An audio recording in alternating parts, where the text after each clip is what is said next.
From the President of the United States, a captain in the United States Army receives the nation's highest military award, the Medal of Honor.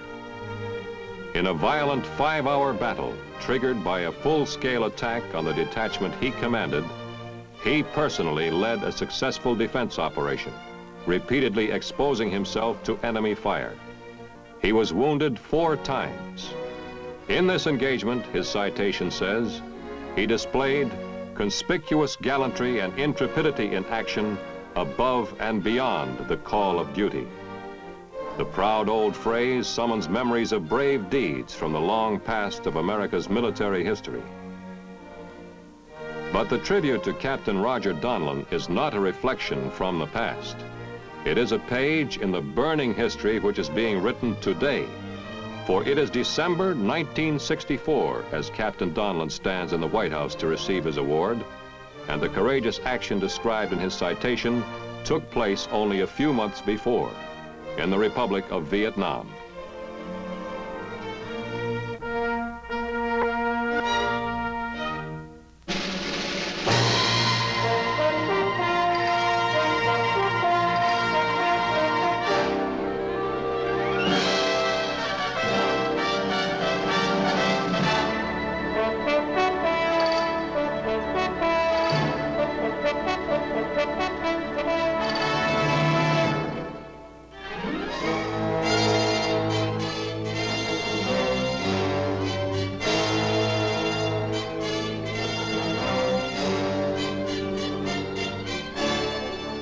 The backdrop which Vietnam provides for American heroism such as Captain Donlin's is unique in the experience of the United States Army.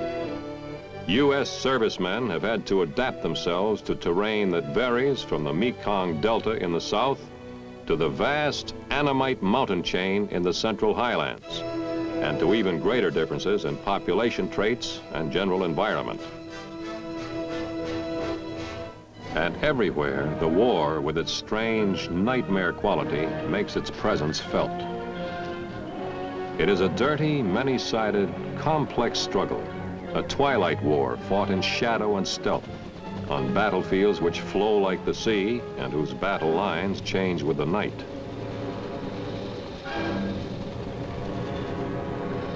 It is a jungle war in which patrols must anticipate an ambush at any instant, or wonder whether the Viet Cong are hiding in an elaborate system of tunnels beneath the ground on which they are patrolling. It is an intangible battle waged to win the hearts and minds of the nation's men, women, and children, as much as to win the shooting war for the mountains and deltas of the land they inhabit.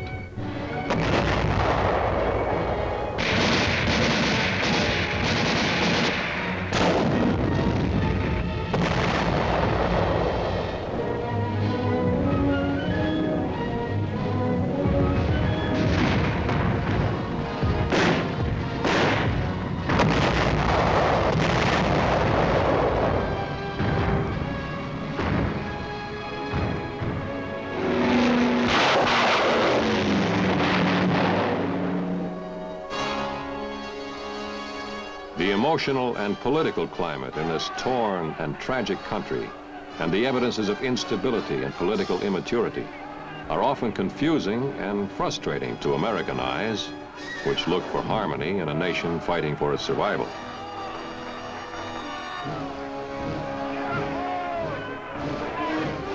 In the cities and at vital installations such as barracks and airfields, terrorist bombings of United States and Republic of Vietnam buildings increased to such a degree that the United States reached the decision to respond by air raids on military targets in North Vietnam and to bolster security by bringing in troops specially assigned to guard critical bases and key government buildings in South Vietnam. The air raids against North Vietnamese targets, in addition to their retaliatory nature, had the motive of seeking to demonstrate our determination to the North Vietnamese and to lead them to abandon their aggression against South Vietnam. The United States soldier is here, and here by the thousands, for a variety of reasons, and he must face many unique and puzzling situations. His original and still most basic assignment is to advise and help train the South Vietnamese Army in its struggle against an aggressive and highly efficient guerrilla force. However, his duties have become increasingly complex and are changing daily with a constantly evolving situation. But to the U.S. soldier, despite confusions, contradictions, and complications, the issue is clearly defined, which compels his service in this remote land half the world away from home.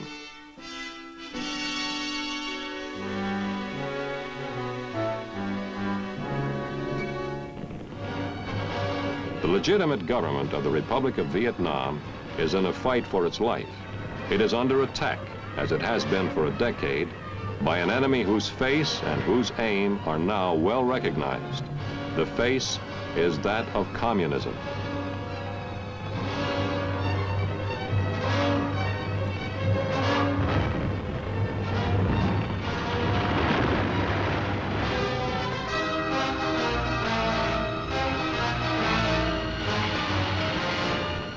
Viet Cong rules of the game are brutal but direct. Come over to us, think our way, give us your active support, contribute your crops, submit to our taxation, or suffer the consequences.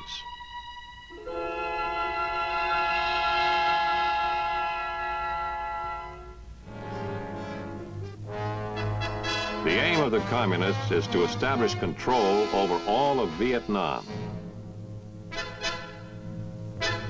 And after that, over all of Southeast Asia.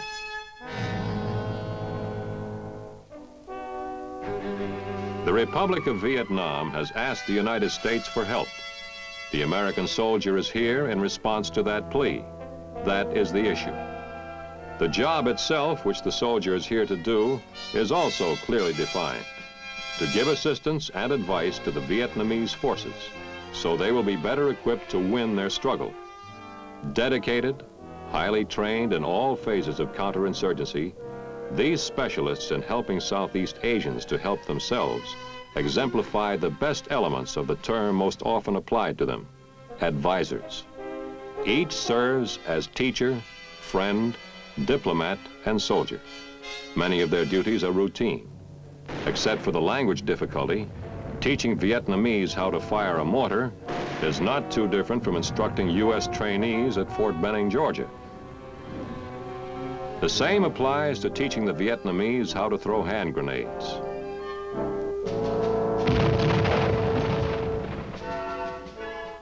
To U.S. soldiers, supervising basic artillery training south of Saigon is very much like a day at Fort Sill, Oklahoma.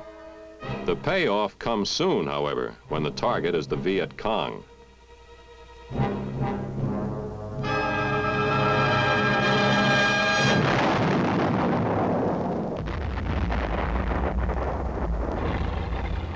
Except for terrain and, of course, the language difficulty, showing Vietnamese how to conduct an armored reconnaissance patrol is not too different from doing the same job at Fort Knox, Kentucky.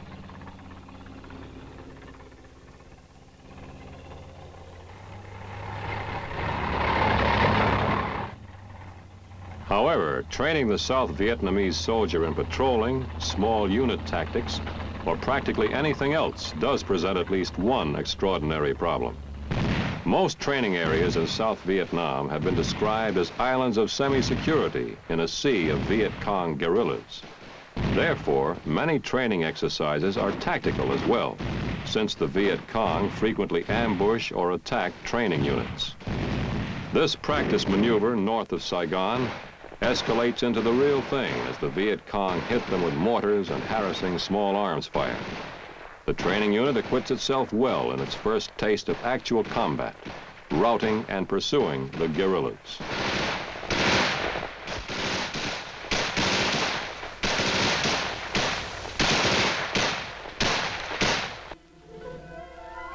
But the job has other features which are different. The enemy in Vietnam is a terrorist force inside the country's borders, although he is supplied and directed by the Hanoi regime to the north. The war he fights is a war of ambush and raids in the night. To help the Vietnamese defeat an enemy who fights in this manner is the unique character of the U.S. soldier's job in Vietnam.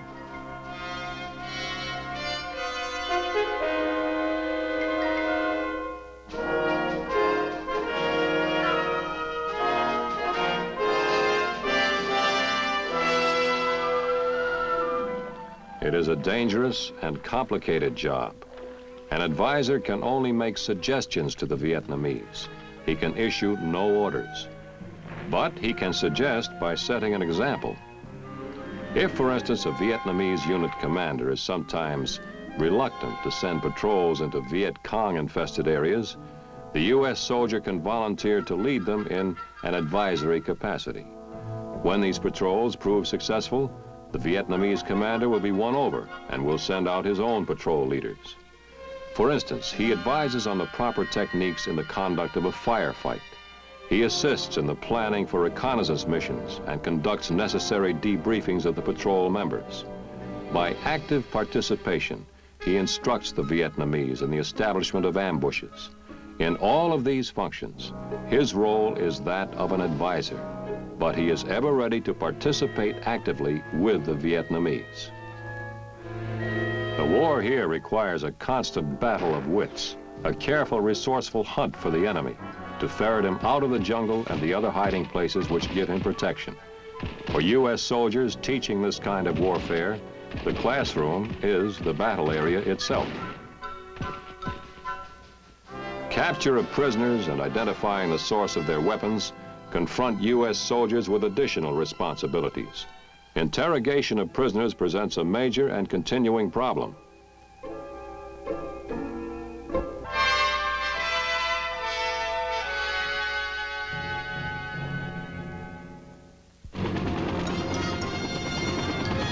Probably the most distinguishing and unique assistance provided by the U.S. military in South Vietnam has been the greatly expanded use of helicopters. Through their employment, South Vietnamese infantry are being transported directly to combat areas over long stretches of virtually impassable terrain. Jungles, mountains, deltas, swamps, and rice paddies. Within a few minutes, they move across terrain obstacles which would require hours or even days of fighting by surface means. Not only does this help catch the enemy by surprise, but it also affords greatly increased battlefield mobility. Many consider this a major advance in achieving the basic objective of all ground combat, placing the infantryman at the right place at the right time.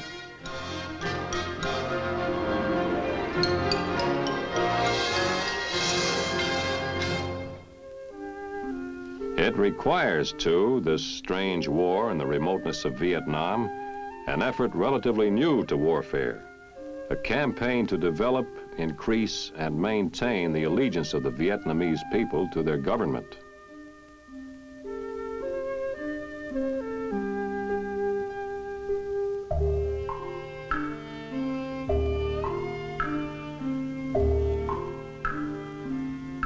The enemy looks upon the people's dissatisfactions as a powerful weapon to be used to his advantage, for he knows he needs their support to have any hope of victory.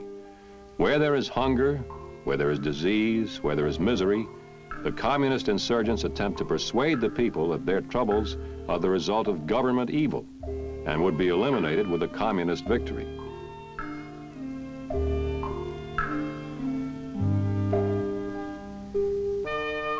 It has been said that the best example of effective counterinsurgency in Southeast Asia is a U.S. medic or soldier giving help to a child in a remote village. Part of the United States effort here is devoted to showing the South Vietnamese Army how to perform similar non-military functions to improve the lot of the Vietnamese people.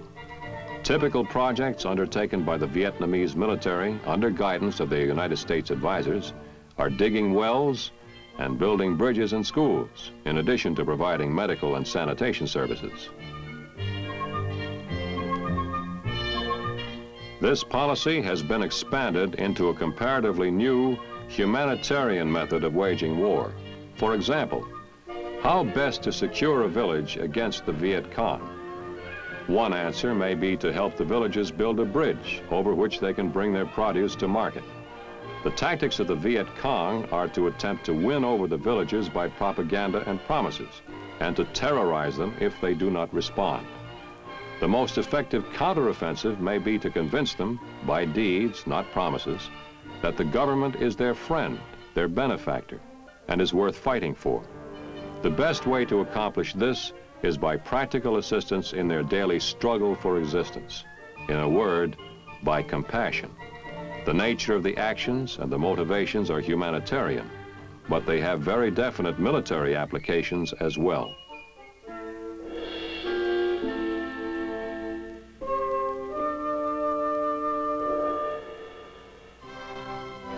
This is the backdrop against which American soldiers are demonstrating their heroism in Vietnam. Some of these, like Captain Donlin, accomplish deeds which make their own names part of the history they are writing. All have seen the face of the war the enemy wages, and out of their experience have looked beyond it and glimpsed the truth of what is at stake in this tortured land.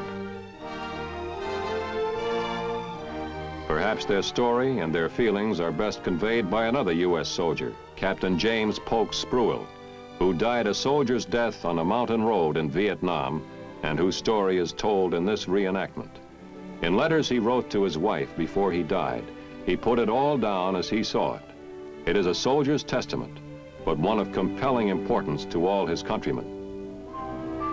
From the beginning, he felt a sympathy which grew quickly into fondness for the Vietnamese. The people here are poor, and the land is poor, he wrote. Strange war, strange land, but wonderful people. But if the Vietnamese villagers intrigued Spruill's attention, it was the soldier with whom he became most familiar and who drew his warmest responses.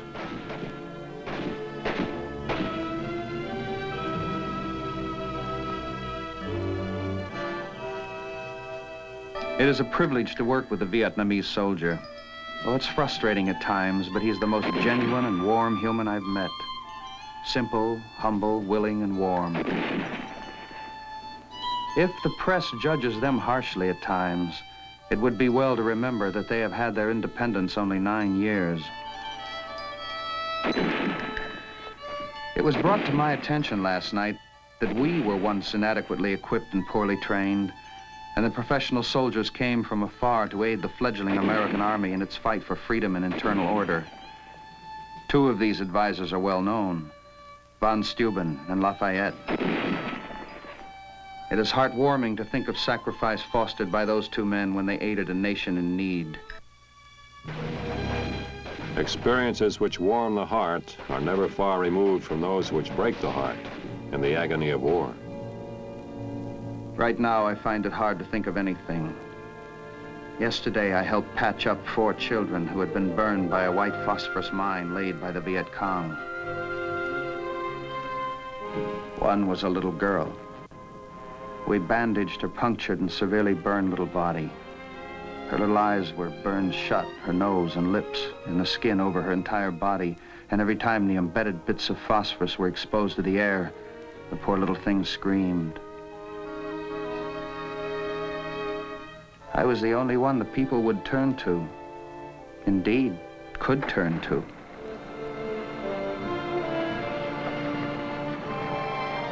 We wrapped the children in our blankets to keep the air off the phosphorus and then took them to Vinh Long, a long, dusty ride.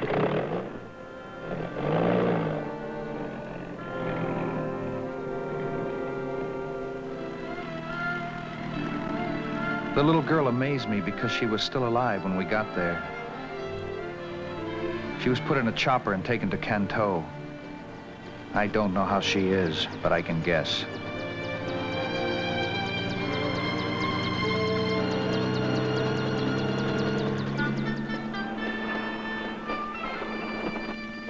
When I got back in the late afternoon, I went to the area where the children lived. All at once, people came from everywhere and surrounded me. I told them what I could about the children.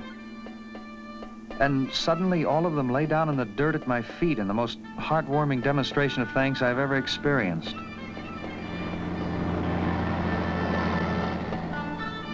I shall never forget that.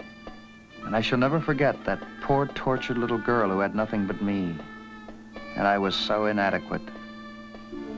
I must stop now. And in a couple of days, the sun will shine again for me.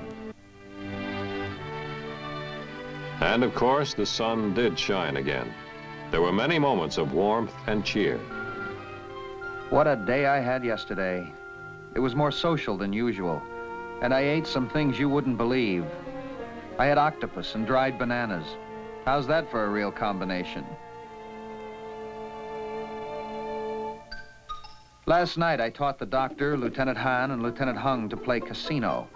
And you have never seen anyone more thrilled. They loved it with a passion. You should hear them. Sounds like a Chinese fire drill.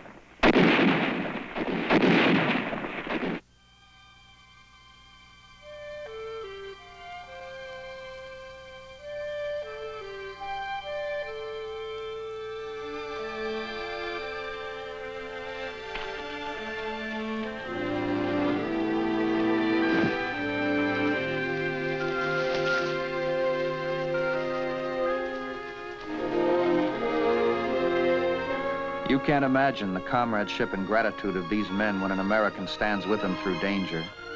It seems to bring heart to them. You could see it in their faces. But when they get wounded, no matter how bad it may be, you never hear so much as a whimper. Strange, but strangely logical for a people who have never been far removed from the raw facts of life and death.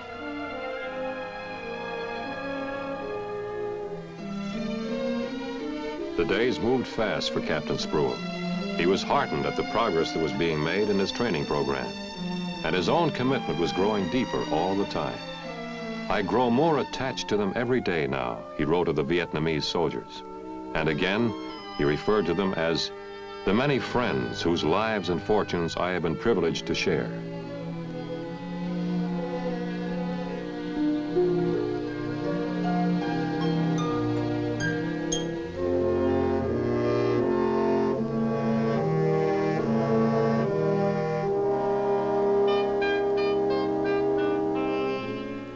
Captain Spruill had his times of doubt and discouragement. I must admit there are many moments of frustration in Vietnam, but that is exactly why we are here. It is exactly in places and circumstances such as this that communism gains its foothold. Communism is the scavenger of the upheaval that comes with a modernization process and the age of rising expectations. Sometimes we're ready to say the hell with it. But then there are other times. A few nights ago, I went out on a night ambush with a group I had been out with before and with whom I had developed quite a rapport. The only trouble I had with them was to get them to quiet down. They were all over me.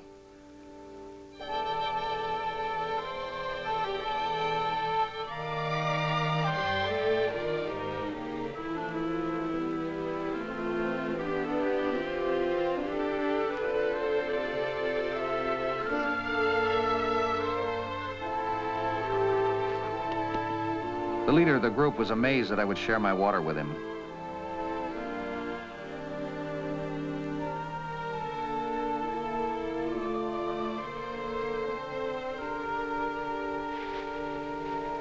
Nothing was too good for the Dai Wi, which is their word for captain. They even put straw in the ground where my position would be.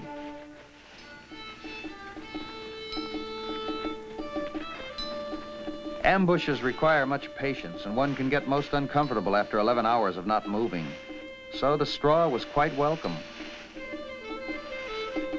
My position was smack in the middle of a pig pen. What a stench.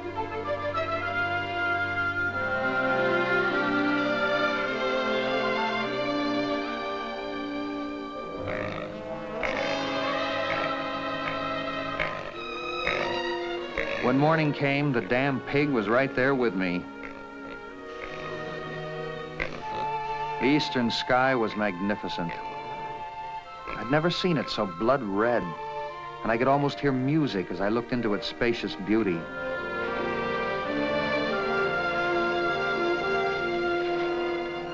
As I walked out of my pig pen, I realized that I was walking into an Easter morning sunrise.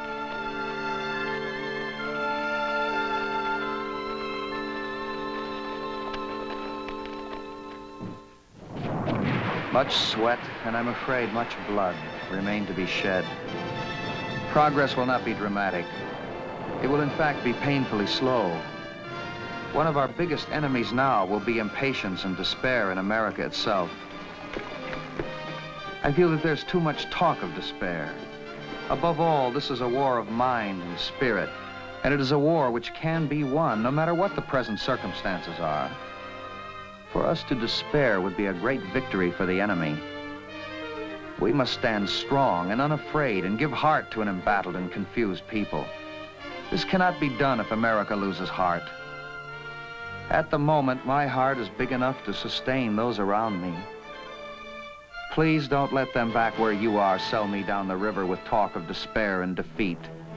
Talk instead of steadfastness, loyalty, and of victory, for we must and we can win here. There is no backing out of Vietnam, for it will follow us wherever and everywhere we go. We have drawn the line here, and the America we all know and love best is not one to back away.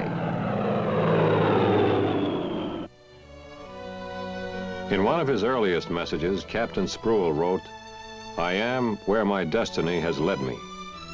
That destiny was to be a sad and cruel one. Death lay waiting on the road he traveled with such deep convictions and towering honor.